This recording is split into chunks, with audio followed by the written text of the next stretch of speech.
let's start.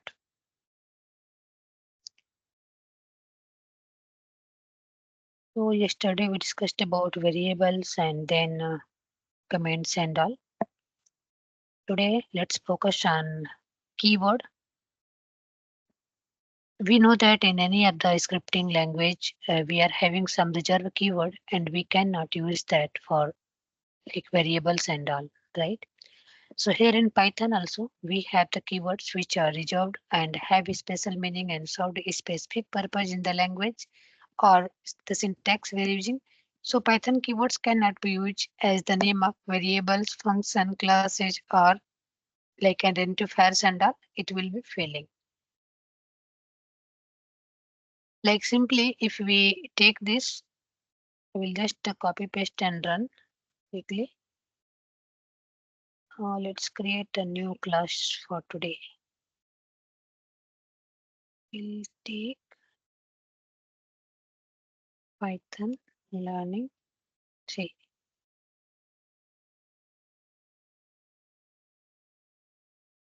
Okay, so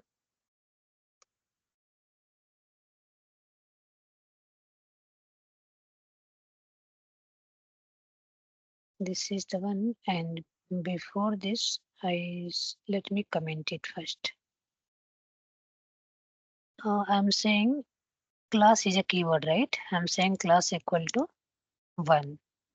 Will it work? It will not work because class is a reserved keyword. After that, let's say static.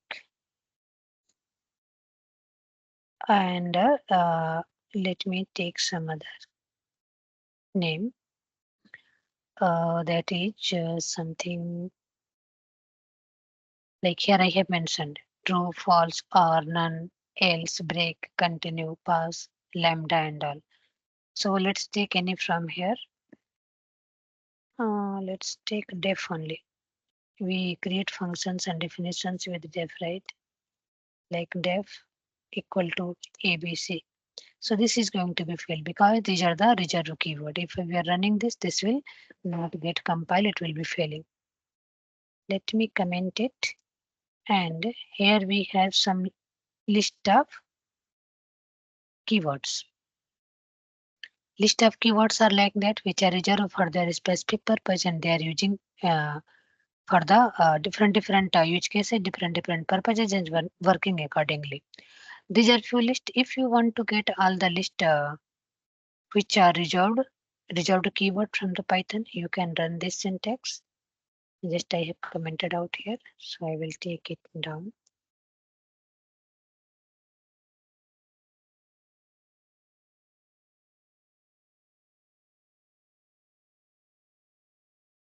And let's run it. So it will be printing all the keyword from that list. If you see, this has printed all false, none, true, and as, assert, async, await, and all. Even all these keywords I have not mentioned in that table, which I have shown in the PPT. Okay, so these all are the reserved keyword. Then we have Python operators. For Python operators,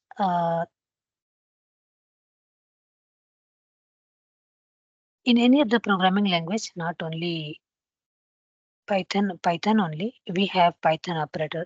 Operators are in the Python or in the C or in the like Java, Scala, any languages you are working on, there will be syntax wise almost it is same, logic also it is same, but little bit like whenever you are working with the syntactically, if you are working with Java, Scala, C, Sharp, or Python, or maybe some other scripting language, syntax wise there will be some differences, something similarity, something differences, but logically if you compare internally it will be same. So operators in general are used to perform operations on values and variables. Whatever variables we are assigning, whatever value we have, and then we want to perform some operations on top of them. And the standard symbols used for logical and arithmetic operations are there. And here we are going to discuss about these operators where we can use plus, minus, divisible, for the star for multiplication kind of symbols we can use. And then we have operands, this that is the value on which the operator is applied. So here you can see operators are special symbols used for logical and arithmetic operations, and these are the values which are on which operators are applied. And this presentation explore various types of Python operators. We are going to discuss that ahead in this slides. Here type operators we have arithmetic operators, comparison, logical, bitwise, assignment, identity, membership, and ternary operator, which are uh, described in the Python. And it's if you are working with any such assignment where these kind of comparisons and some mathematical logical operators will be required, where you are having so let's say arithmetic operators. If you talk about arithmetic operators, then we have addition, we have subtraction, multiplication, division, floor, modules, exponential, and all. Like here are the variables a equal to 15 I have mentioned, b equal to 4. If you want to do addition, then a plus b equal to 15 plus 4 equal to 9. If you're doing subtraction a minus b, then 15 minus 4 equal to 11. Like that, we can apply all the operators for that specific purposes. Then we have, let me quickly run this as well. This will just copy paste. Amita, Yes. I remember one doubt. Yeah. So in the Yes. Python exercise, Huh? can you open the document of Python exercise you shared day before yesterday? Yeah, sure.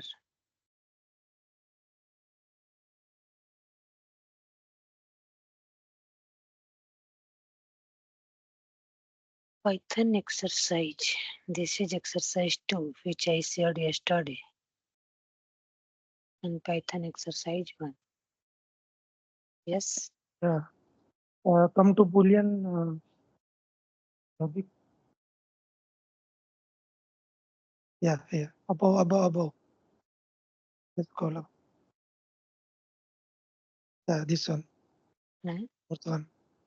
The fourth one, this third, second or second point. Huh? Third one, 2.3. This one, no? The number is divisible by the second, and the answer should be in Boolean value. Yes, if divisible, then true. Not divisible, then false. So what is the operator for the division? Because when I Ah, put the division operator, na, it give me the answer, not in Boolean value. that you have to implement. If you simply say 5 divided by 2, then it is going to give 2.5. Yes. Right, it will be giving the answer. It will not say either this is boolean or what. So in boolean you have to implement that output will be there, but that output should be saying either it is true or false. Let's say, just I will give you a hint. You are developing something and you are checking that if value is 0, then you have to do this, and if value is 1, then you have to do this. In that case, how you will implement? You will say if true and false. You can take boolean here, right? 0 means true, non-zero means false. So if you are unable to do, I will tell you the exact code, No, no, no. but It's fine. I would like to go through this. Because on that day we didn't discuss this if statement, na, so I thought is there Yeah, any straightforward I other have not discussed. Yeah, so you have to do division only, division or equal check, but based upon that, you have to return the value from the boolean instead of exact output value. yeah, sure, will Okay,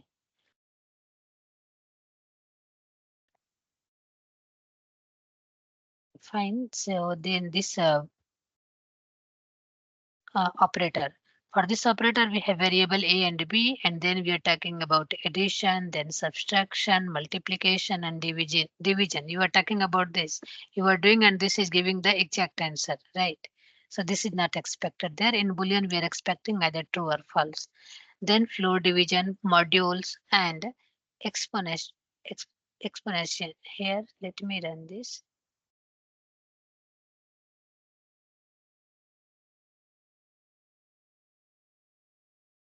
Okay, so addition is this, subtraction, multiplication, and likewise till exponentiation.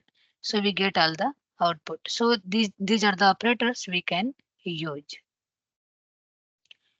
Then we have these are the arithmetic operators. Then we have comparison operators. Comparison when we are doing something, let's say you are having some two numbers and then you are comparing either that is greater than or less than or equal to, not equal to. So these are the operators you can use for equal to, double equals, not equal to, then exclamatory, and then you can say equal to, greater than or equal to. This one just like SQL. Same you are using into your SQL as well, right? In SQL also, if we have to compare the value, then we do with these operators. So here, if you run this, we are going to get the same. See here, this is what, like here, if you say division, then what you will be getting? You are getting all the value in true and false, right? Here it was.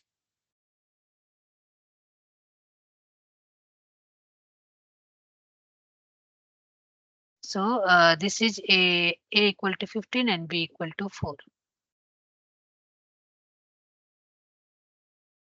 So print floor division and this one, then we are getting sorry, this is a equal to 13 and b equal to 33. Then a is greater than b, then false. A is not greater than b is greater than 1. A is less than b, yes, true. And a equal to b. So here, let's say c equal to a. um, Here we have c equal to a is greater than. No, that will be the direct one. That will not be working. Okay, fine. So here, if you are performing these operators, this is going through either true or false. This will be giving the condition because you are not looking for the output. You are not assigning assigning these with any variables, right? Like if a is greater than b, then so you are going to check the condition either that is true or false. If that is conditional, if that is coming to that condition, then it will be execute further. Otherwise, that will be looping to some other condition. So conditional check we can do like this. And then we can do the comparison. Next, we have logical operators. In logical operators, we have and, or, not. This one also we use in our SQL statement as well, including uh, some other scripting and other languages. Where combined conditional statement we can like this, where we have and, or, and not. And we can say the examples like a equal to true, b equal to false, then a and b.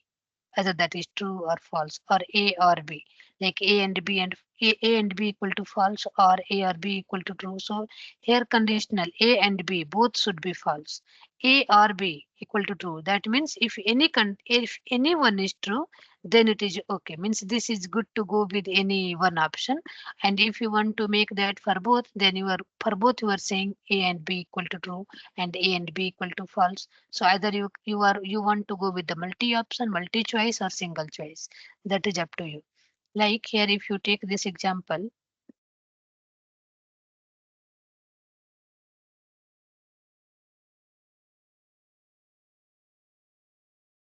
okay, a equal to true and b equal to false. So you are saying a and b both, a or b, and not a. So let's say you are saying a and b equal to true, a and b.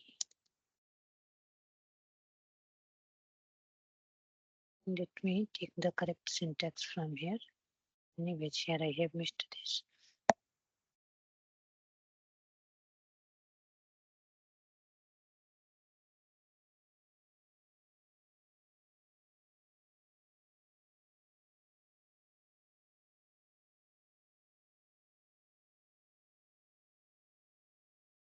Okay, A equal to true, B equal to false.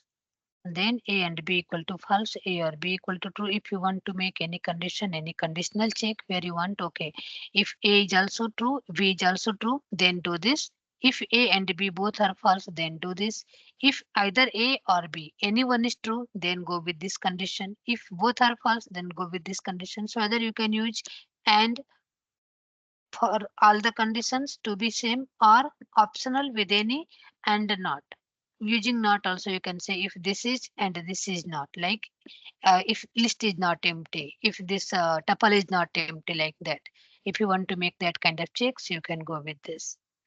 Let me comment it out. This will fail. And then we have next one, bitwise operators. So in bitwise operators, again, these are the operators on binary numbers where we have and for this we had this symbol. For R, we have this symbol, not, XOR, and shift. Using shift, we can give this symbol where you can say A equal to 10, B equal to 4, and A and B equal to. You want to give the now you want to do the comparison with and or not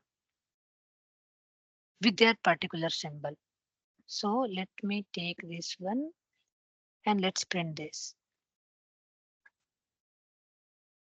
Now tell me one thing, if I am running this, what will be the output for this? This will be giving the exact output based upon the A and B, or it will be giving true or false.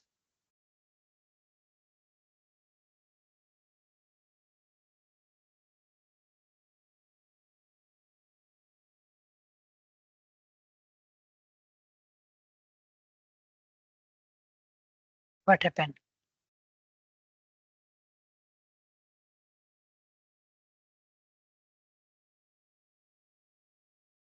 So here, if we are doing this, if you see A and B, so A and B is for 10 plus 4. Then A or B, then this is for different one. And we are good to see here the output accordingly. Okay. Then we have next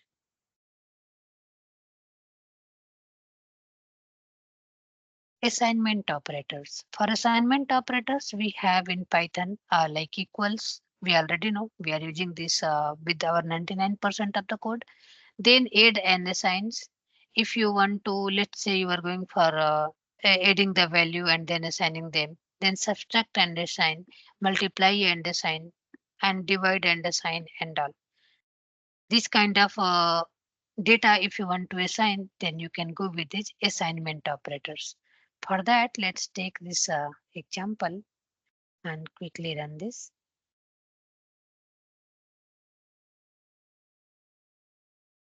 So here if you see A and B, two are the variables, and then print B. B is A. Yesterday we were discussing about that, right? Like you were assigning a value to a variable and same variable you were assigning to another variable. So that in that case, there will be reference for sharing the value. So if you are saying B equal to A, what will be the value of B? Any idea? First of all, if I print this B, okay, Mm. already I have given print B statement. What will be the value of B?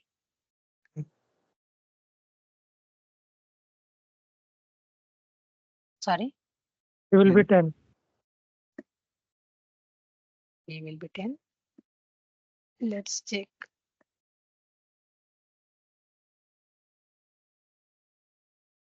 B each, let me give here print and just to make sure that we are looking at the right place. Okay. Then B is 10. B plus equal to A. B plus equal to A. This is assigning the variable. Now this is 20. Okay. If you are doing minus, then it is doing minus 10. Then that is 10 again. And B multiply and then equal to. So if you are doing multiply, then 10 into 10, 100. And then for this, you can see accordingly this I did the calculation. Okay. So likewise, it is having this operator, assignment operator, where it is assigning the value with these operators without having any additional logics and all. Then you have identity operator. In Python, is and is not. Maybe if you are from the SQL background, there also you have something like is null, is not null, like that, right? Where it is defining with the true and false condition. So in fact, in Python also is and is not are the identity operators, and both are used to check if two values are located on the same part of the memory. And two variables that are equal do not imply that they are identical. If both are equal, two variables are there, their name, their value is equal, that doesn't mean that they are identical only. So we have to each and is not. Is true if operands are identical and is not if operands are not identical. Like here I have a equal to 10 and c equal to a. You can see now a value is getting assigned here. A is c, true or false. So that we can run.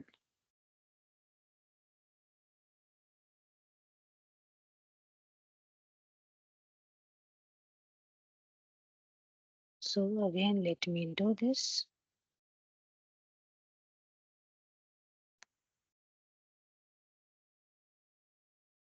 So this is saying true. If I take this example,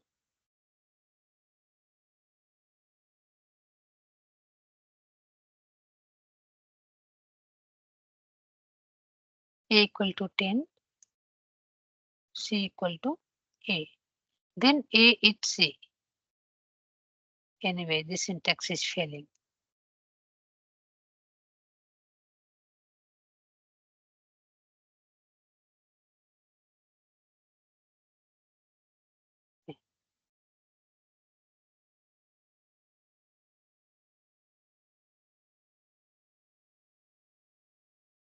No, this is not working. So here you can see a is c and a is not b. So if we look at this, a equal to 10, b equal to 20. A is not b, that is saying true. And a is c. Because both are assigned with the same variable, c is getting assigned for the a, then this is true. If we say, let's make this also 20, then run this. Now it will be false because a is not b, a is b, both are same. So it should be age. We are saying is not b, then this condition is false. And here a is c, of course, this will be same. And here if we do it a is b, then it will be true because value is equal, value is same. So like that we can. And then let's come to next.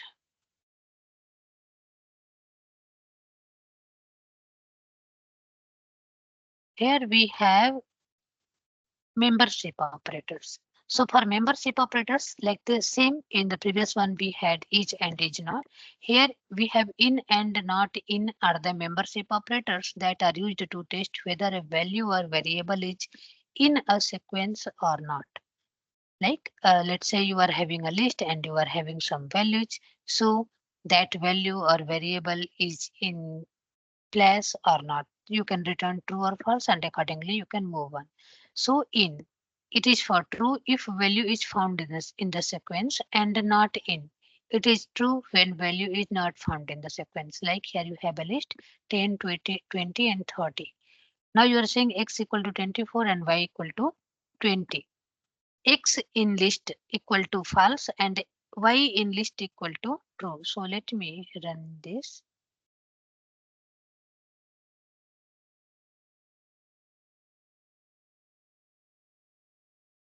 Uh, Here x y equal to 24, 20. Yesterday we had discussed about this syntax, right? Like if we want to do in the single syntax, we can do like this. Then this 24 will be for x and 20 will be for y. Let's do print x.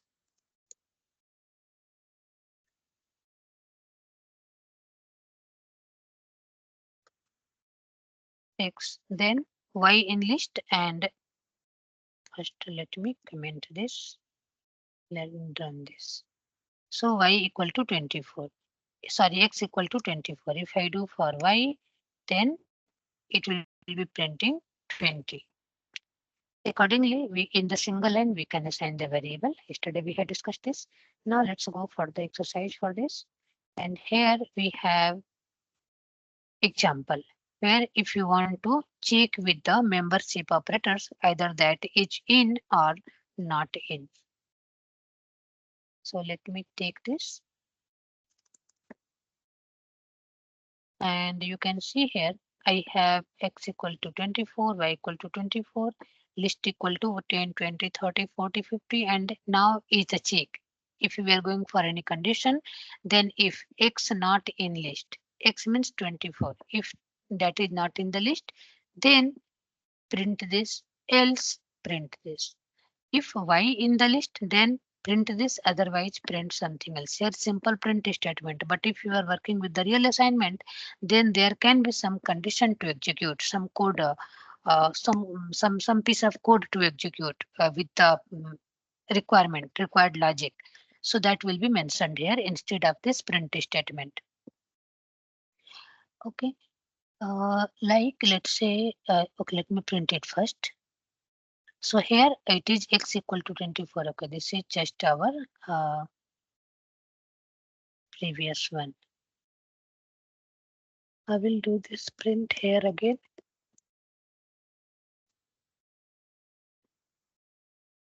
And now let me print it. So it is saying x is not present in the given list. The 24 is not. And y is present in the given list. Y means 20. 20 is here. So for that is it was not present. Then so it came to else, not in the if condition. And here also it came to first if condition, it did not went to else condition. Here suppose you are changing your logic. If x not in list, then you are doing value equal to uh, simply list and dot append 60. Okay, and print value.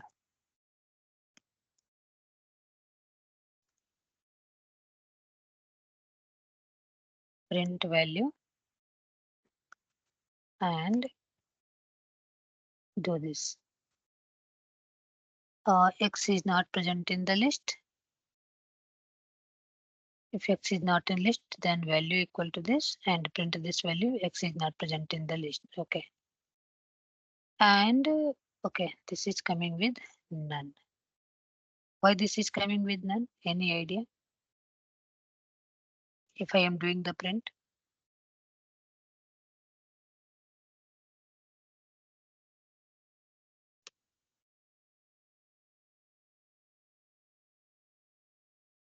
No. You gone through this list, right?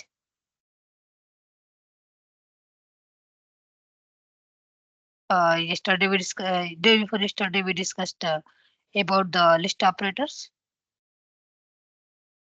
list Yes. I tuples think and all. you have to return or something. Something happens. I forgot. In case of list. Yeah. Hmm. No issue. Here it is returning with none that you can check. The thing is you are doing the append, right? So Yes. you are having a list syntax wise it is fine, not an issue. Here is the value. This is the list you are trying to append 60. You are trying to append a new value. Then if But you are doing print, you have to print list. It will happen to the existing list. The name should be right, list. Yeah. right. So if you do it here, let's say I am doing here. Now if I print, Okay. A new value. It should be Sorry, list, not value. sorry. Yes. Value is just to append. So here this is going for the 60. Similarly, here also, if you debug this, then you will be finding that this is the value which was used to append, but we are going to append in the list, and lists are mutable or immutable. I'm asking the question. I think mutable. You can add element. Mutable. That's why you are good to print here the List. existing list, and that is getting a change. If that was immutable, then you could not have returned in the same list. It will be having some another reference, some another variable name, and that will be getting returned on top of this one. Okay. So here also let's do list. And now let me comment this print.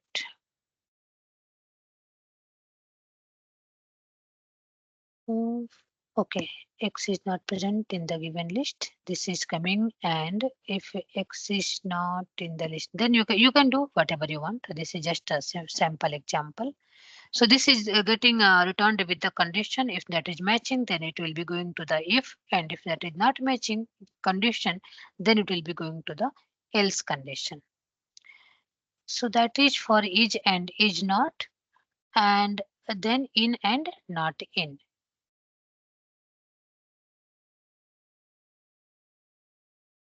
Okay,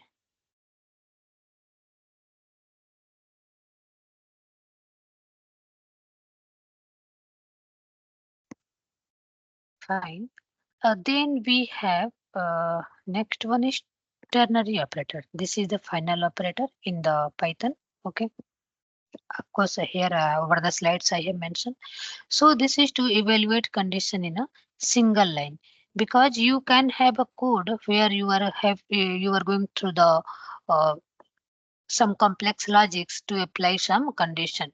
Here this operator will be helping you where you want to simply allow a testing condition with a single line, replacing the multiple line if else condition. Like here in the same code you have multi-line if else condition just to check that this condition is matching or not, that value exists or not. Okay, so likewise here it will be allowing you for the single line on true if expression, else on false. So with the expression, it will be returning either true or false. So let's take this example and run this. So if you print, this is returning with the 10. So A and B. For both A is your, for A you are assigning 10, for B you are assigning 20, and mean A if A is less than B, else B. So you are not giving multiple if else condition, right? Multi-line conditions where you are going to check here, like here you had this if else, correct? You are giving multiple lines just for to check whether those value exist or not. Here with the single line, this is providing you flexibility where you can do, and then you can return the output, desired output. So this is your ternary operator where it is going for untrue, and if then your expression, and else then on false. Here you can see your A if A. This is the true condition. If A if A is less than B, else false condition. This is your false condition on false. Then this is done for the operator, and here I have mentioned exercises. Okay. So this is for ternary. Then we have operator, precedence and associative. Here we have two. One is precedence determine operation order, which is higher precedence is evaluated first. And then we have associative resolve same precedence where it will be going to left to right or right to left. For this, I have mentioned that with the separate slides for better understanding. If we are talking about the first one, precedence in Python, then this is used in an expression with more than one operator with different precedence to determine which operation is performed first. Like you are giving expression 10 plus 20 into 30. Then printing expression. What will be the output for this if you are doing this? 70. Hmm? Sorry. Uh, This is your math test. Now tell me. 900. 620 something. Not something. Give me exact.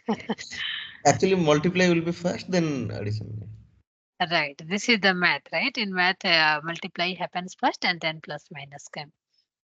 So this will be 20 into 30, 600, and then it will be doing this one. So which is going to be first?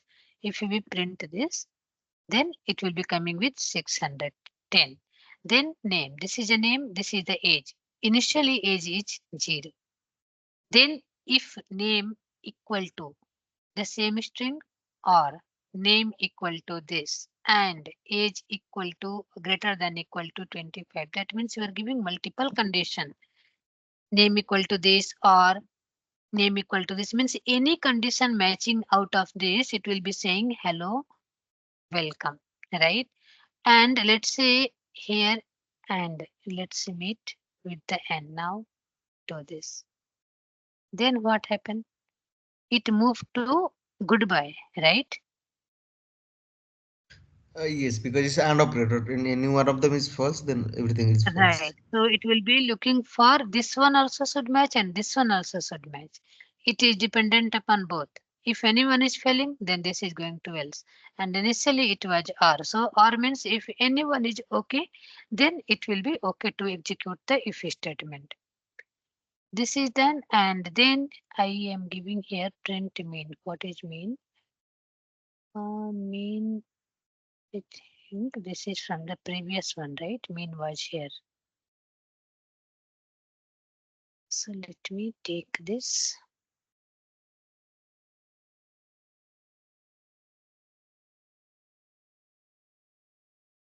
Okay. It should be fine now. 10 is at the right place. So like this is working and here you can see this is for, if you come here, it is saying her precedence is evaluated first. And next one is for left to right or right to left. Then in this one, if an expression contains two or more operators with the same precedence, then operator associativity is used to determine. It can be either left to right or it can be right to left. Like for this example, if you take this,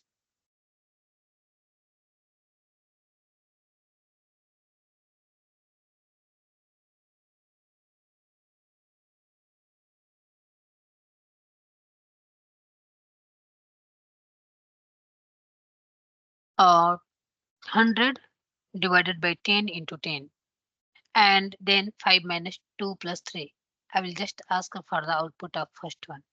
This is just a quick math check for you people. You have completed your BTech a few years back, right?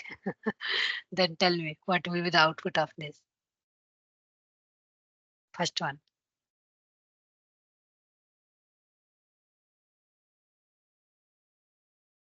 100. First it will do 100 multiply or first it will do division. Division. division first. Are you sure? Yeah.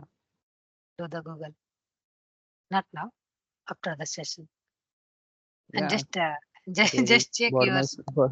there are Bodmer's rule that is follow. Okay, okay, fine. Then you are following up with your education.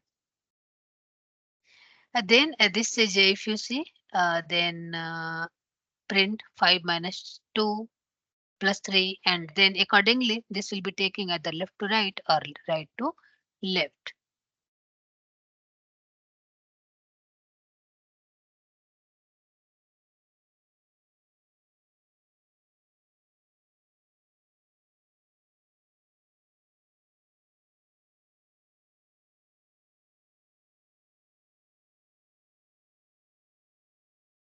You know what I did?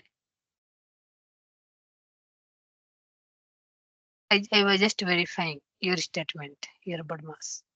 Yeah. Okay. So here it is working accordingly, and then this can be either left to right or right to left based upon the operators. Like if we see left to right and right to left, then we can evaluate that. We can test it here.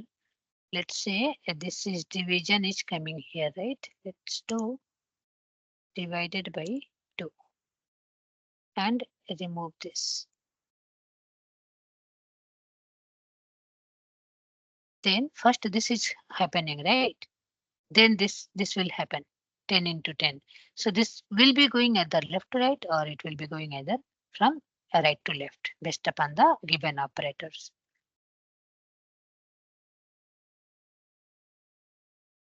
Then we have next, and then that is done. Here we have Python operator exercise I have mentioned too. This is for number 1 and number 2, and then you have to do number equal to doing sum for both of the numbers, then getting difference. Difference means doing minus, product means multiplication, then quotient, then remainder, and you can just check that operators. Then code to implement comparison. Number 1 is 30, number 2 is 35. Then if number 1 is greater than number 2, then do something. If number 1 is less than number 2, then do something else. Else finally do the final execution. Here in if else condition, if you have multiple if, then we have L if means else if, until unless you are reaching to the final else condition. Okay, like that you can do. Let me run this quickly.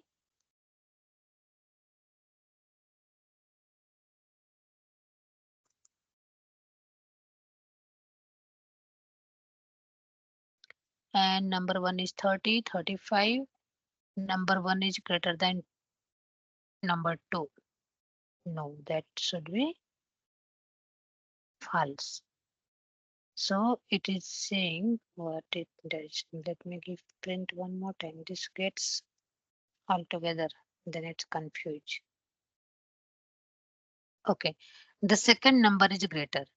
If that is the greater, then this will be coming to this first this if loop. This if condition, this did not reach, right, because this is not matching. Condition is not matching. Here else if number 1 is less than number 2, that is matching because yes, this is less. If that is if that is the condition, then second number is greater. Here it is returning second number is greater.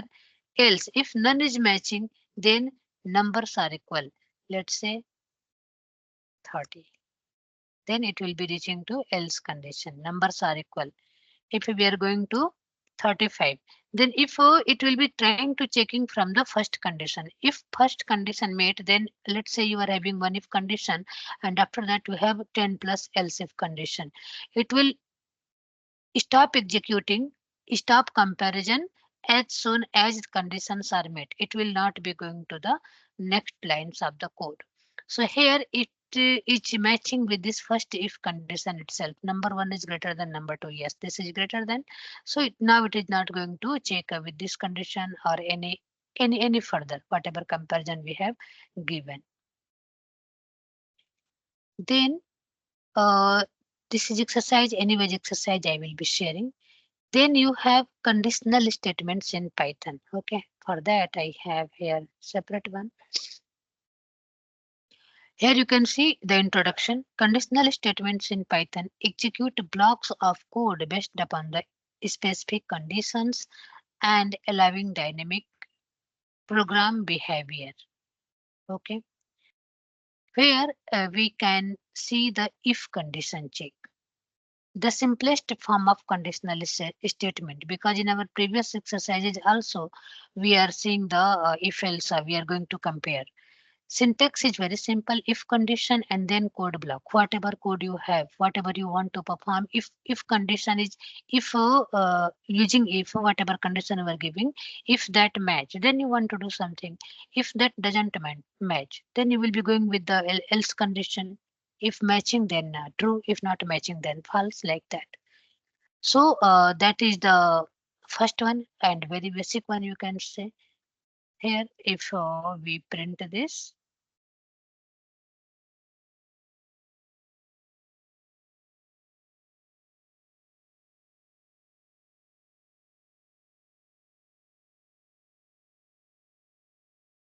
so age equal to 20. If age is greater than 18, then here in Python colon is mandatory for these statements and all to going forward to the next line. Okay.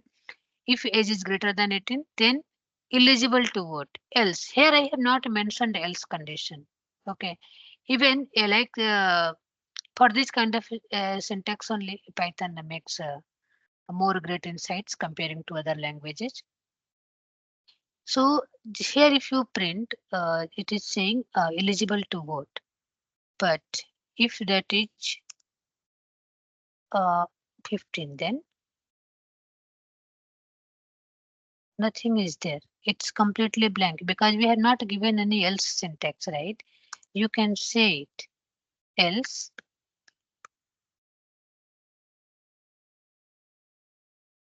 not eligible.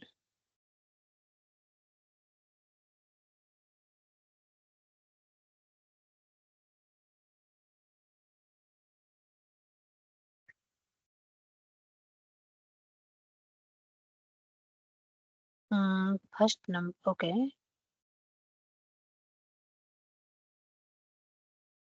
Okay, I'm not giving print. How it will be? So print not eligible. If that is not matching, then this will be coming to else. But again, if you see this was optional, so if what was happening, if I am not giving else, then if condition match, then it is returning. If condition not match, then simply it is not failing and it is not returning anything. Let I will simply comment it else condition. And if here in this condition, this is not matching. So this is coming with blank, but no error that there is no else condition. And if that is matching, then if condition matches, then it will be returning whatever code block we have given in the if after if condition. So this is our if, and then we have shorthand if. Okay, where allow writing single line if statement, if condition and the statement like age is 19. If age is greater than 18, print eligible to vote. So you are going with the single line.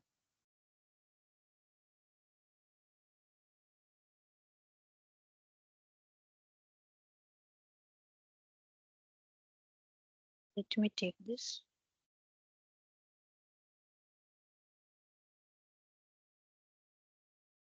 These are just for understanding. If you are good to understand, then let me make it difference. This is coming from this line for the single line. So if you compare the syntax, both is same only here and here.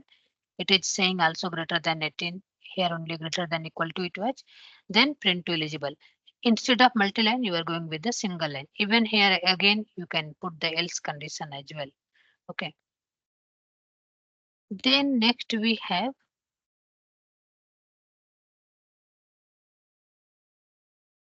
nested if else. Nested if else means what? When you have multiple if and multiple else statement.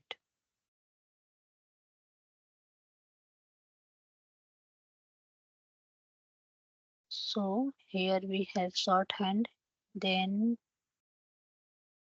shorthand if and if else statement. So for this if else statement, this is for this allow us to specify a block of code that will execute if the conditions associated with an if or else if statement evaluates to false. Else block will provide a way to handle all other cases that don't meet the specified condition we have given. So if you see here specified code blocks for both true and false conditions. And for the example, we can take like let's say age is 10 and age is less than equal to 12, then print. Else print this, pay the ticket. So in this example, this is coming with if and else. In the previous code, you looked into if condition. Okay, and here it is coming with else condition. So if that is matching, then it will be executing this if block. If not, then it will be executing the else block. So it is saying travel for free because age is less than 12 years. Then we have next one, that is shorthand if. Shorthand if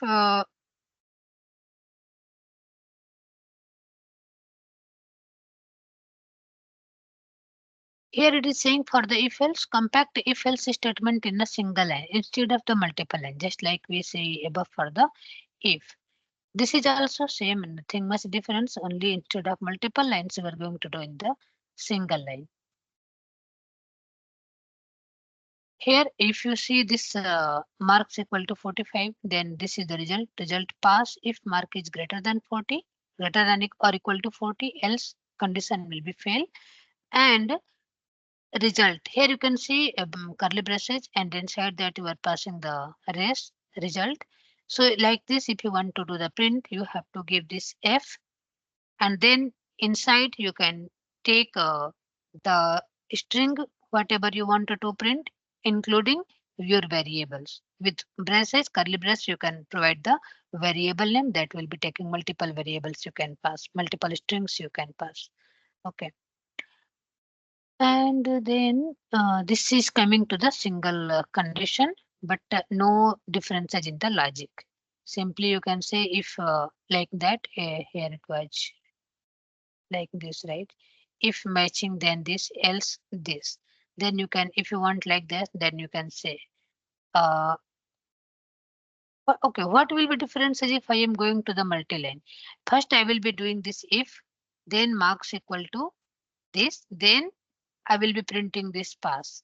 Else I will be printing the fail, right? But in the single line statement, your true condition is coming first, then you are matching with the operators, and then finally you are going with the else statement. And next we have else if statement. So what is else if statement? This else if statement stands for, it means this el and if, this is shortcut. Okay. So this elif statement in Python stands for else if. It allows us to check multiple conditions. If you have more than one condition and you want to check, then we can go with else if condition, where it is providing a way to execute different blocks of codes based upon which condition is true. Whichever condition you want to check, that if this is true, then do this, else do this, like that. Using else if statement, this makes our code more readable and efficient by eliminating the need for multiple nested if statement. Fine. Here you can see if condition, then do whatever you want to. Then else if condition. Your else if condition means what? Your second condition of if.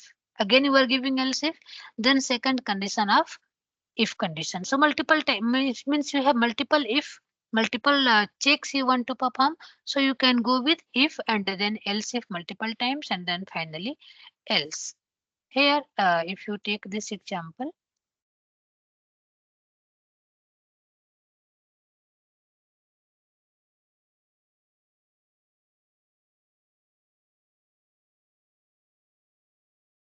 age equal to 25.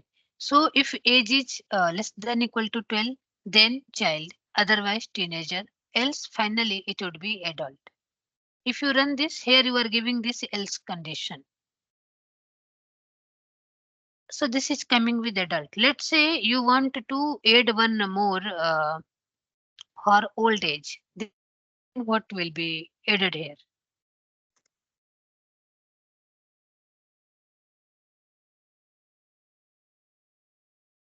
Else if age is less than equal to 60 and age is greater than equal to 55. Let's say I'm giving this 70 and 55. Then you want to do a print, and let's say old age. I run this. So this is coming still this is coming with adult because these conditions are not matched. Let me make it 75, 65.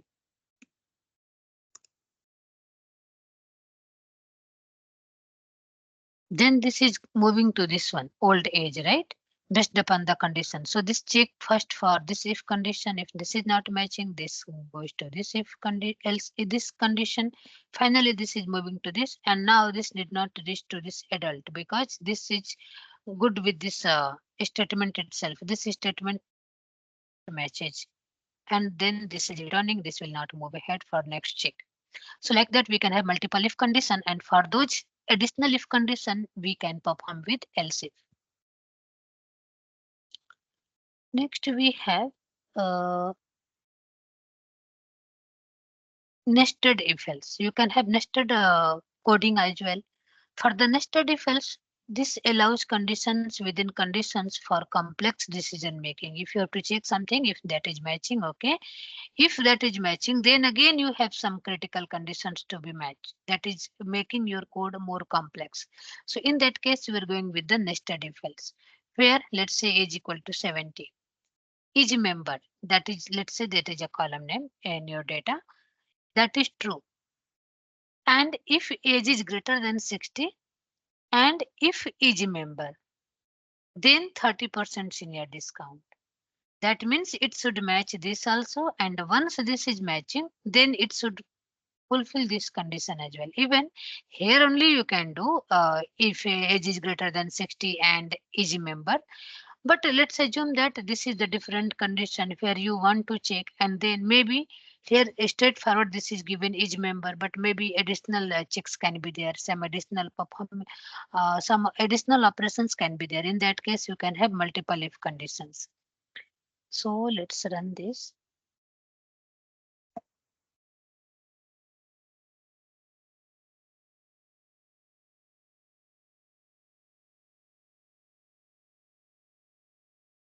So age and this is each member. This is true.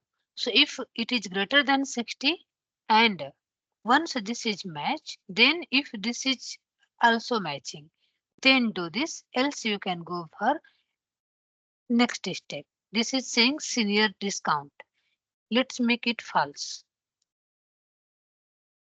Then it is blank because this is not matching the condition. Or let's make it true, but let's make it 55. Then it is not matching with this first statement itself. Then how it will be reaching to this check? This will not go. So if conditions are not matching, so if you want to check one condition, if that is matching, then again you want to check another condition, but not in the combined way, like in the same line you are checking, because there can be some multiple regions.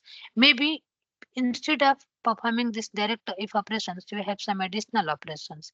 There can be. So for that purpose, this will be coming with the nested one.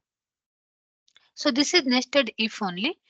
You can do with else condition as well.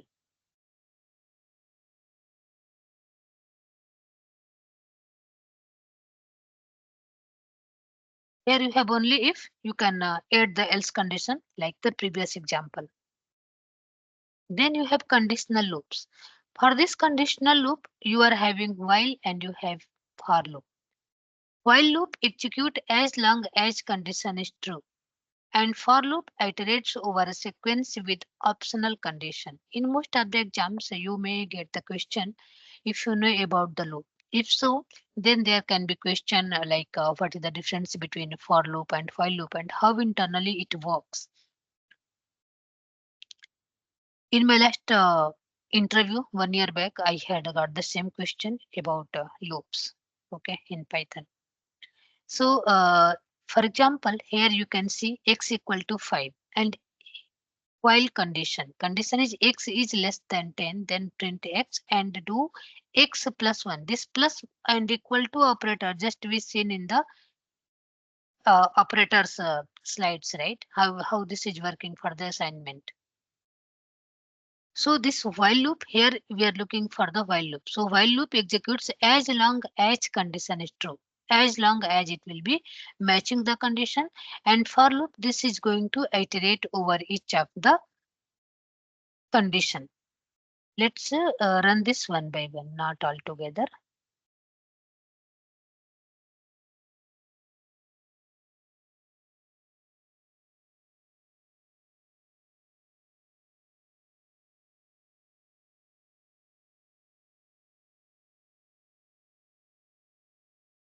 So in this condition, if you see the output, this is x equal to first assignment was 5. It is saying x is less than 10. Yes, this is less than 10. This is matching. Then print x. Have to print the x, but it is assigning the doing the assignment plus 1. So x plus 1. 5 plus 1, 6, 7, 8, 9, but not 10 because it is saying x is less than 10, not equal to. If you do here equal to, then let's see the differences. Now it is coming with 10 because this will be trying to match with 10. Okay. So until unless that is matching, it will be going through the loop. Let's test in the worst case, go with the greater than. Then see, nothing came. Okay, because that's just opposite. Fine. Then we have the next one. And here you can see for loop. For loop iterates over a sequence with optional condition. Even you can have multiple conditions. And here you can see break. Break is there. Break is useful to break the any of the statement. If you think that after this condition, it should not run. It should break the code. You can do that. So I in range 10. Then and if I equal to 5, then break. So let's take this. Oh,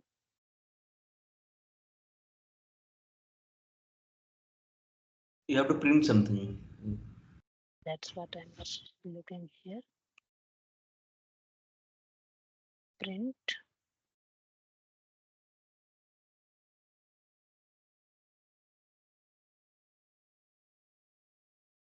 I. So this is saying testing 5. If I equal to 5, then once I is coming to 5, then it is saying break. If I say 8, then this will be going to 8. So you can have a conditional and with that it will be working out. And let's say I am not giving this break. Then also it is okay. So like that you can apply the conditions. And then this is about the conditional loops with while and loop where you can while and for loop where you can have a break as well. If you think that it is done and after that it should not execute, then simply you can break the code part there, that code block.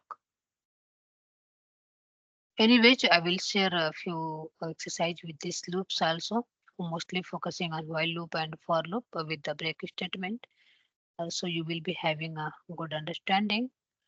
And then next we have, if I come to this slide, then we have this one we discussed, right? This is for while and nested loops. Then we have Python functions. So if I come to this loops in Python, then we have mostly for loop and while loop. So loops allowed a repeated execution of a block of code based upon the condition. And while loop, if we are taking this one and for loop and all. So here you can see used for sequential traversal, if iterable objects like list, tuple, and strings, and then syntax wise, what are the items in the sequence? Then it will be taking accordingly. So this is also same like loops and that is while and for loop. Okay. Next we have this Python function. Let's start with that. Just give me 1 minute.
Okay.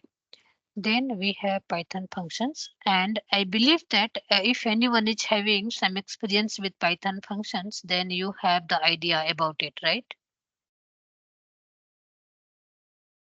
Yes. What is Python function? So if you're basically writing individual code, if you're grouping everything to do something, basically lines of different lines of code to do a singular function, then we can use Python function to write those. Basically, function is something which basically returns something. Means blocking some code piece altogether, right? Yeah. So basically, if you are doing 4 5 single steps, then we can combine them to do a single activity using Python function keyword. Right. So like if we go to this slide here, we can say this is just comparing with multiple lines, but they are not bind together. If we want, we could have a function for this, and that will be all the syntaxes will be inside that function, and that function can be called anywhere, right? Either inside the code or outside the code based upon the visibility you have made on for the classage Python class. So Python function is a block of a statement that returns the specific task, and this is mainly to put some commonly or repeatedly done tasks together and make a function, so that instead of writing the same code again and again, we can uh, use that as a function. And let's say you are writing the same code again and again and the different with the different input, we can do the function called to reuse the code contained in the over and over again, where we can increase code readability first thing, and second, code reusability. Again, I can add code maintainability. So let's say you are working also with something, I am also working with something. Our input can be different, but logic is same. We can put the logic all together. I can call the function for my use case. You can call the function for your use case. What is there? One thing is readability. If that is all in the place, then once readability is fine, then reusability. You are also using, I am also using, maybe someone else also can use either today or tomorrow. Then maintainability. Let's say we have to maintain the code. We have to upgrade the code. If we two, three, four people are using with the same code base, everyone will not be upgrading individually, right? For maintaining wise also, we can update at one place, and then wherever it was used, that will be good. So in Python, we can, while we are declaring the declaring the function, then we have to go with the something like, let me go here. First, I will create a sample function. So let's assume that we have to do some addition, some sum, just a single line function. So we can say def get sum, and here you want to give two inputs, number one, and number one, and then number two. You are saying uh, print, or let's say num sum equal to,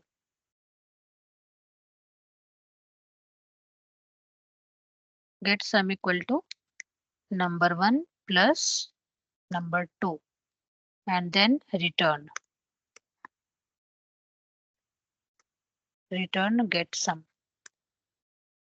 Okay, let's run this. I'm saying get some value equal to get sum, and it is asking for few numbers. Let's say 2, 5. Then giving print some value. Let's do this. It is coming with 7. And again, if we want, we can change the input variable. So this is reusable. For maintaining also, multiple people are using, we can maintain. It should be readable. For making it readable, we should make sure that whatever variable name or function name or whatever we are giving, that is uh, clear. Okay, let's say I am doing get sum and I do some random reference name, that it will I can understand whatever I have written and why I have written, what is the purpose. But if I assign the same code to the new person, that person is going to struggle, because uh, code is doing sum and I am referring some xyz, that is not good. So we should be always take care of that whenever we are developing the code. That is not a rule, a defined rule anywhere, but that is our side, what how we are going to take care of it. So for creating a function, what we have def keyword. Here you can see that we have def, then we have function name. This is the function name, and then you have parameter. You can have n number of parameter what you are going to have as a input. Then statement, what you want to do. This is my statement 1. Then this here I want to do something. I can have multiple statement. Then finally return expression. Finally what I want to return. So whatever I want to return, I can. Let's say here I have a equal to 5. But I want to return get sum. So this is not coming in the picture. This is returning get sum only. And if I say here return a, then there is no value of get sum. That is useless now, because this is going to return a. So whatever we want to return finally in the code, that we can. So a function is having mainly parts. One, def keyword. If we are going to define the function, then function name, whatever we have, always make sure that you are giving the function name reference to your logic, your code, whatever you are going to do. Then parameter, whatever parameter we want to provide or we are going to get at the runtime, either runtime or we are providing this in the second part of code. And then statement, we can have an n number of lines. There is no limitation that this is only the single line. Then finally whatever we want to return, this is the function. Then we have types of functions are there in the Python, where one is built-in library function and second one is user defined function. Anyone has any time worked with user defined function?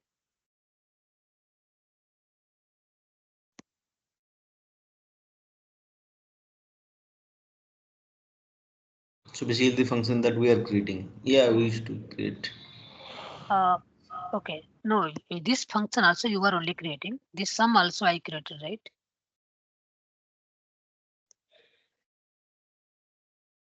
So one is built-in library function and second one is user defined function, which we say UDF.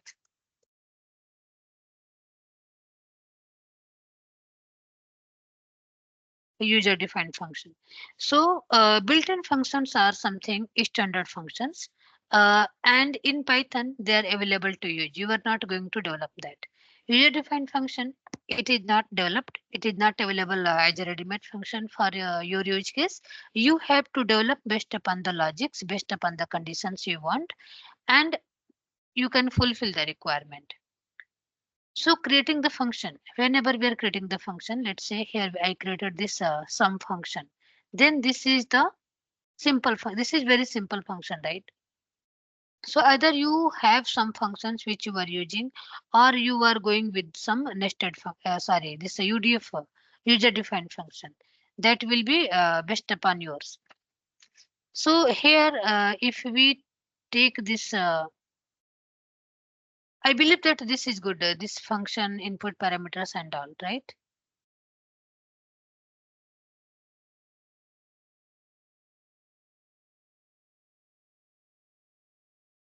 Hello. Sorry. I believe that this function is okay, right? Let's say we want to have some even odd, getting some even odd from the number. Then for even odd, we need only one input, right? So let's say input number. I'm saying input number and our input value. And here do this if condition will come if input value is divisible by 2 and equal to 0, then it is even, right? Print even number.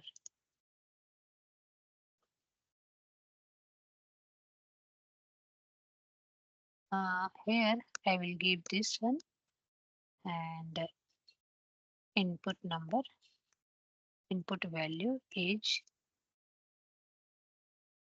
even number, and then else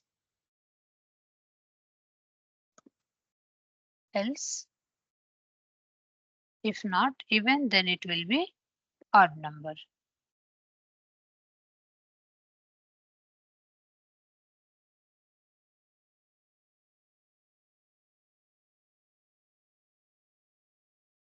Odd number. Then let's print this.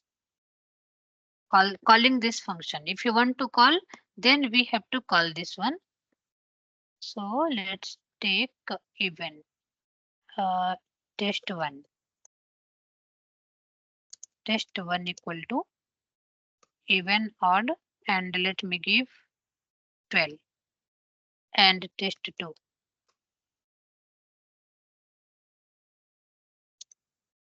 Even odd 15. And let's print test1 and print test2. Let's run this. So this is 12 is even number and 15 is odd number. Why this is printing none? Something is coming. You have to return it. Sorry. Instead of print, I think you have to return it, something like that. Yeah. So this is returning none. Okay. No, so you can make it return Yes. inside the function, yeah. So return. So 12 and 15. This is returning the input value, whatever we have. So this one is the print. This 12 is the even number, 15 is the odd number. So accordingly, we can create the function. We can call the parameter. We can have the input parameters, and we can call the function by providing the required parameters. Then we have for this parameter also you have options, either default arguments you are taking, or keyword arguments means named args, or positional args, and then arbitrary arguments, that means variable length arguments. We can sometimes, you may have seen in some of the function they are giving like star and args. Have you seen this? Or something like this. If you go to the Python classes which is developed by Python itself, if you explore that, then you will be getting it. So sometimes you can give like this as well. For that, let's talk about the default args very first. So default args means this is a parameter that assumes a default value if a value is not provided. What if value is not provided? Here I am saying input value. Maybe I want two input value. I will take the example for the sum. Here I have this. I will take the same. I will copy paste here. So if you look into this function, this is also mandatory. This is also mandatory. In this one, if I do not provide this number, then what will happen? This is going to fail, right? Because missing one required positional arguments number 2. This is looking for that args. It has to be provided. Otherwise, this is going to fail. But if you want to make that optional, then so here for the default args, that is a parameter that assumes that default value. If a value is not provided in the function call, then it will be working out. So here I'm saying okay, equal to 0. Then this will not fail. Even with the single value also, this is okay. So in that case, if we have some optional args, we can either provide or we can't provide. Maybe that is available or not for the runtime. Then we can have some default value. So it will not be failing that you have given only one args or 2 args. Okay. If I will remove this one, this default one, then this is going to fail because this needs that. So that is for the default. Then you have keyword args. So for that keywords, let's say we have.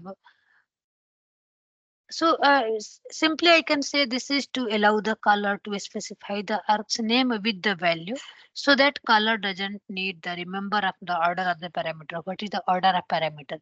Like here, if you do this is the first order, second order, third order. This is going to be maintained, right? So let's say assume I am giving in the same function. Let me copy this again. Just I'm repeating. So for each of that, I will be having this.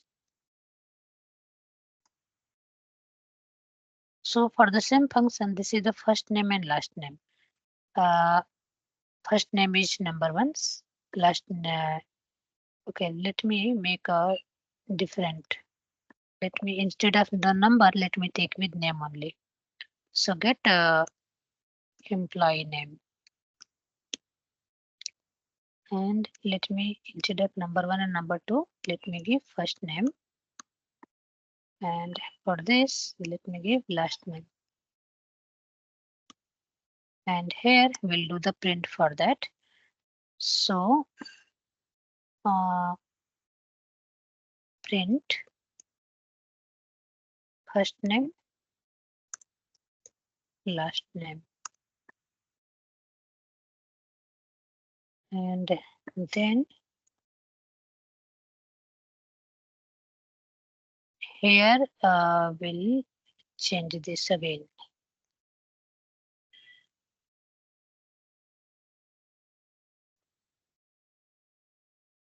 Get employee name. Let me make it employee name only. So employee name, first name equal to let's say I am giving my name Anamika, and then last name equal to Singh. Let me print employee name. So if I am going through wrong here itself, I could have to print.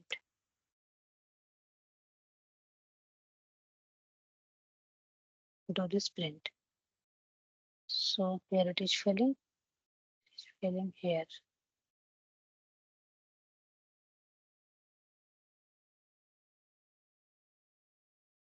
So this is printing the name. Don't focus on the none. This is returning none because my function is not a proper. Okay.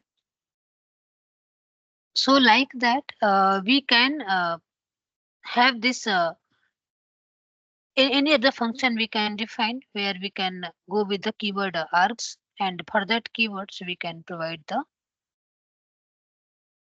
values either directly. If I remove this keyword, then also this will be working same, not an issue. Then also there is no issue, but you can go with the keyword instead of this default one. You can go by the defining keyword. Then we have positional args. For the positional args, it is we can say that we mostly use positional args during the function call, so that the first args is associated to name and the second args to the value. For that example, let me take first, let me type the name positional argument, positional args, and this was for keyword args.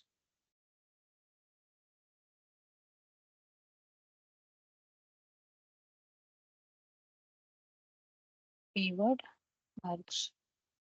Okay. So for this positional one, let's say just want to give some position. So giving def name and ID. Let's say I am having two. I'm giving name, one of the parameter, and second parameter I'm passing ID. Then print. For print, simply print, let's say greetings for the name. So hello. I am whatever the name is. So let's take name. And then print my employee ID is ID. So this is something you did. Now we will be getting the correct output because args is given in the order. Here, let's take this print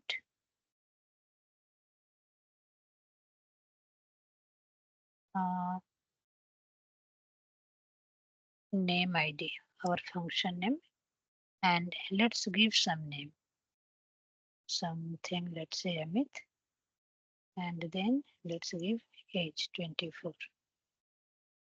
And for the next example, give name ID and do print then name ID, and then give some name, let's say it's Ram and it's 8. So tell me if this both will be success or it will be having some error.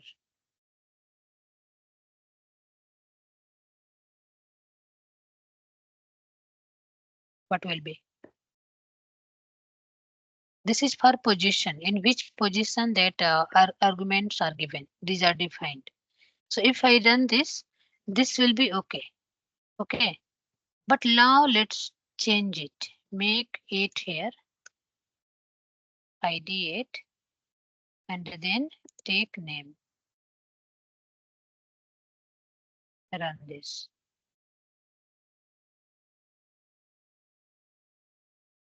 This is coming with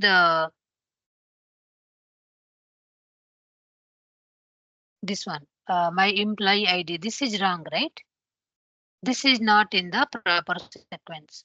So we will be getting incorrect output if our args are not in the proper sequence. It will not fail, but this is completely messed up. This is not the right one. So we have to make that in the position, in which position we are defining in the function. In the same position, we are going to call that in the wherever we are calling. And in this condition, if you want to, here it is saying my employee ID is Ram. You can say ID. ID equal to, make it with key value, key like a keyword args, and here you say name equal to. Now let's check. My employee ID is 8. Now it is fine, right?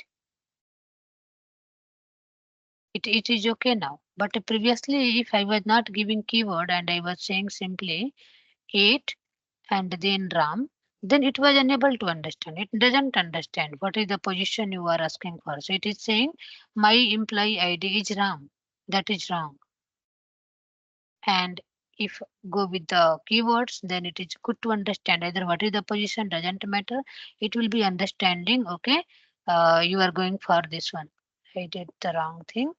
I have to go for this.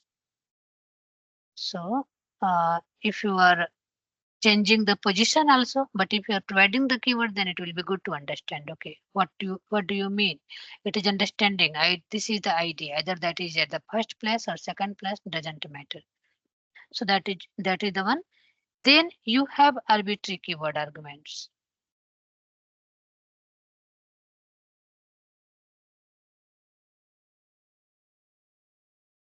Arbitrary keywords. Arguments. Where we have some args which we can pass a variable number of the arguments to a function using the special symbols, not with simply the name input in defining the input args. And there are two special symbols. This one is with the star, where you can say args, and then you have keyword kw, and then args, keyword args. Okay, where you can define, let's say I am defining a function, some sample function. So define test function, and you say args, and then go with this for arg in, let's say args value. So I will give it one v for the more readability. Args v, then print arg whatever we have.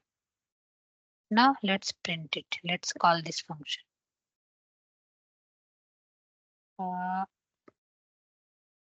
You say print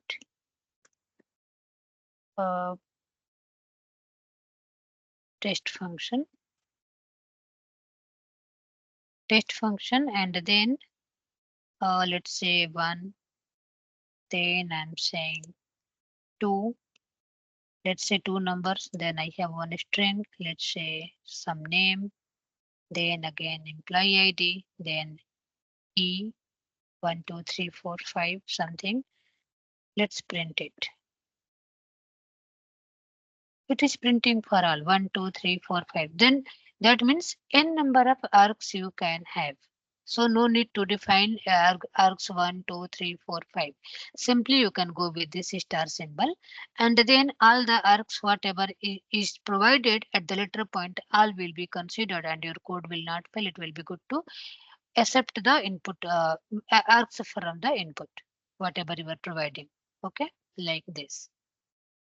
Then again, let's take with some other KW we discussed here, right? KW works. So as of now, you are understanding about keyword, where we can provide the keyword. With keyword, Python will be understanding that, okay, you are calling for this particular key. So if position is also changed, that will not impact.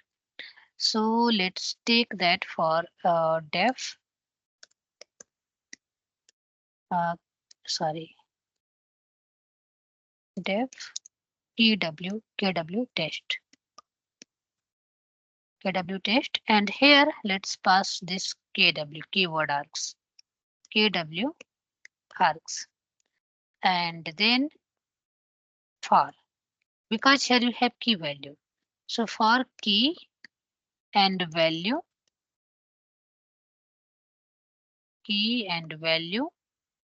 in key args, sorry, key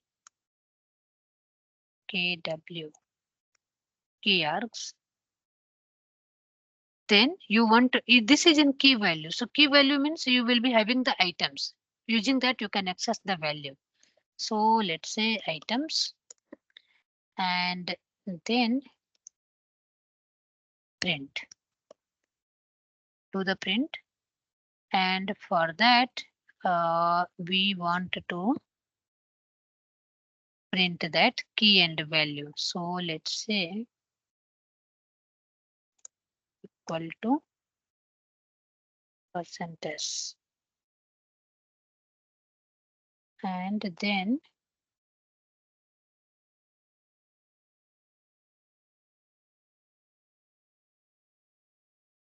something wrong, then key value. Even your print statement can be changed as per yours. Just I am putting this, so don't worry about that. This is that, and then we'll go to call this. So print kw test, and we'll say name equal to, let's say Ram, and employee ID, emp ID equal to 1 2 3 2 3 4. Let's run this. You can see name equal to Ram, employee ID. So here, while calling that parameter, we are not giving any name, key and value and all. But here this is good to take. This will be whatever at the runtime, whatever I am providing, it is considering, okay, this is the key and this is the value. So n number of arcs I can pass with any number, that is flexible without any issue. So if you are thinking that your input parameters, input arcs at the runtime, it can be dynamic, either with the name or with the number. You can always choose that arcs and keyword arcs. Okay, if you are not, if you are thinking that position will be same, then go with arcs. If you are thinking that position can be here and there, then you can go with key value. Key value means it will not, it will never confuse. Even you can say name, you can remove name from here, and then you can put it here. So with key value, it will be always fine. Anywhere you can put, and it will be flexible to take. Again, name equal to Ram and employee ID. This is not going to confuse that. This is the second, so it is employee ID, and means and this is the first, so it is employee, sorry, name and employee ID. This will be okay. Anywhere you can change the position and all. So likewise, about function, then we have whenever you do the function, then you must have seen function name plus this one.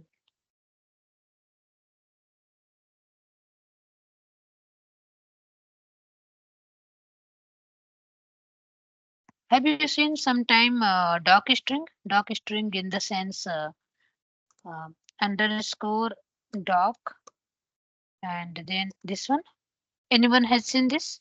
Yes, but not in real code. Something like to put comments or not documentation, something like that. It will explain why that function is defined, something like that. Right. So this is, you can say, the string after the function is called in the document string. Full form of this is doc string, and in short we say means that is in detail it is document string, in full, in shortcut it is doc string, and we are defining with underscore underscore doc, where this is used to describe the functionality of the function. What is your, what, whenever you are defining any of the function, then what is the functionality, and the use of doc string in function is optional, but it is considered if you are going for the good practices. Okay, so you can say, let's say we have print, just print statement, and I'm giving my function name. My function name is evenod, just I had evenod, and then uh, dot doc, like that. So you can provide, you can demonstrate that. So like function to check, let's say whenever we are defining any function, then here itself, let's go with this comment. Here also you can go with the comment, right? You can define what this function does. So this function is for whatever. You can define what is the params. So this is the input value, what it is returned. So this will be returning this. So you can explain the code, and that will be more readable. So where means whenever we are going with this, then we can add a docstring to the function for more readability and all. Then we can have a function within function. That is also one of the case where you can have function inside the function, like nested function you can say. So for that, let me go with nested function. So let's say def function1. This is your function1, and inside function1 you can have, let's take a string s1 equal to something. So this is a string. This is a string. Then inside this you want to call function2. So you have already one function2 defined, either defined already that then you can call, or you have to define. So let's say you have to define, then def function2. And here you are doing something. So let's say print and call the string1, whichever we just created above. Then return this f2. Okay. And finally return here f1. And then sorry, I can take this for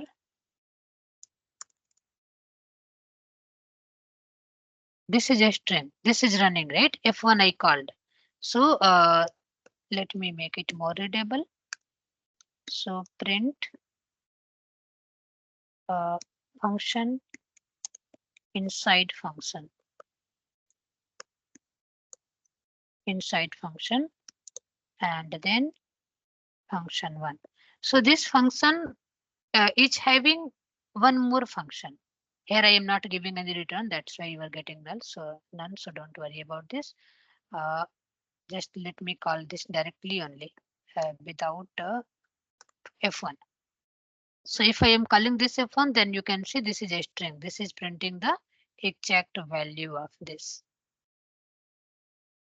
So we can have a function inside that. We can have multiple functions. We can derive the function. We can derive multiple function. We can call multiple function. We can go with that, and we can make our work more flexible.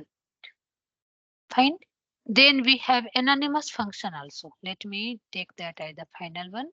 So for the anonymous function, that is something a function without a name.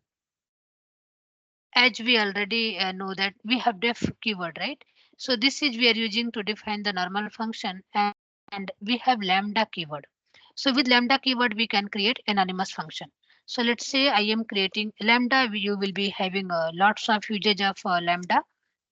So let's say I am saying sum, or let me take sum already I have if. So let's take cube, and in that I'm taking an input variable x, any number, and then what it is returning, it will be returning return x into x into x 3.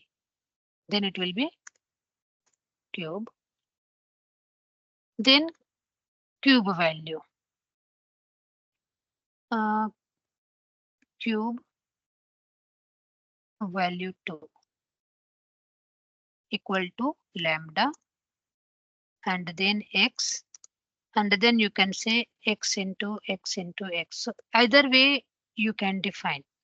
Now finally we will be printing print cube and give any number, let's say 2, and again do print and you do cube v2 and then do 2.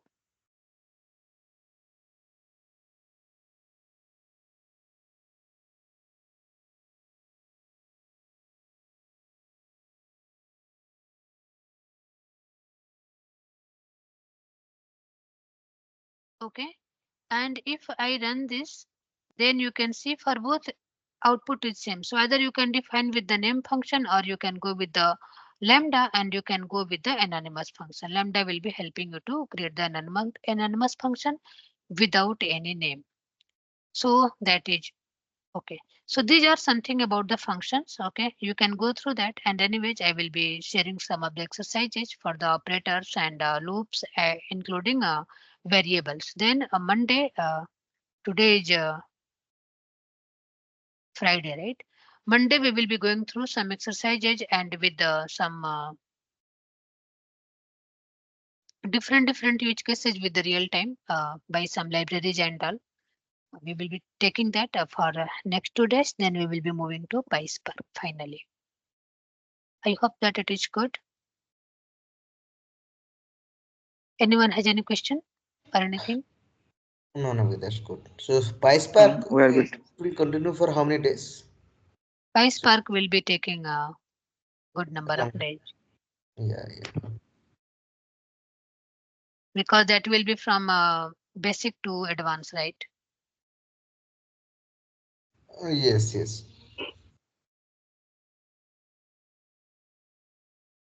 Okay, fine then. Let's meet on Monday. Anamika, for yesterday, was there any exercise? Yes, I have uploaded in the same drive. You can go through that. Okay, okay. Okay, Anamika. Okay, fine then. Have a good day. Bye. Thank you.